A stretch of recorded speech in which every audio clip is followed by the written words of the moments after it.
આ વ્રત દશામાનું છે અને દશામાનું વ્રત અમે દિવાસાના દિવસે લઈએ છીએ અને નદીએ જઈ અને નહીં ધોઈ અને મા દશામાનું વ્રત કરીએ છીએ અને 10 લાડુ બનાવી અને માનું પૂજન અર્ચન કરીએ છીએ અને અબીલ ગુલાલથી માનું સર્જન કરીએ છીએ અને ઘરે જઈને માની સ્થાપના કરીએ છીએ અને ભાવપૂર્વક માની પૂજા કરીએ છીએ અને માની શ્રદ્ધાથી અમને ઘણું બધું ફળ મળ્યું છે એટલે મા દશામાને કહું છું કે મા દશામાં સૌનું સારું કરે। તમારું નામ?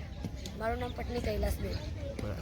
દિવસે રાજ્યભરની અંદર દશામાના વ્રતનો પ્રારંભ થતો હોય છે। એમાં પાટણમાં દેવી પૂજક સમાજની મહિલાઓ અનોખી રીતે આરાધના કરતી જોવા મળી હતી અને બીજું કે દશામાના વ્રતની અંદર 10 દિવસનો પ્રારંભ થતો હોય છે। એમાં પાટણની અંદર સરસ્વતી નદીના કિનારે આવેલ ત્યાં જઈ નાહી ધોઈ સ્વચ્છ વસ્ત્રો પહેરી માતાજીની આરાધના પૂજા કરે છે અને નદીમાં જઈ માટીના 10 ગોળાકારના લાડુ બનાવી ત્યાં માતાજીની ઉપાસના કરી અને ઘેર પોતાના મૂર્તિનું સ્થાપના કરી અને વ્રતનો પ્રારંભ કરતા હોય છે અને બાદમાં 10મા દિવસેનું વિસર્જન નદીમાં જઈ કરે છે અને બીજું જોઈએ કે મા દશામાં એટલે સર્વનું કલ્યાણ કરનારી દેવી છે ને જે દશા ખરાબ ચાલતી હોય ત્યારે આ વ્રતનો લોકો રહેતા હોય છે માતાજીના અને મહિલાઓ પણ આ વ્રતની અંદર ખૂબ ભાગ લેતી હોય છે અને જોઈએ કે જેમ 8 માતાના 8 રૂપ હોય છે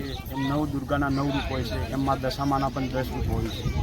પાટણથી પ્રકાશ પટની।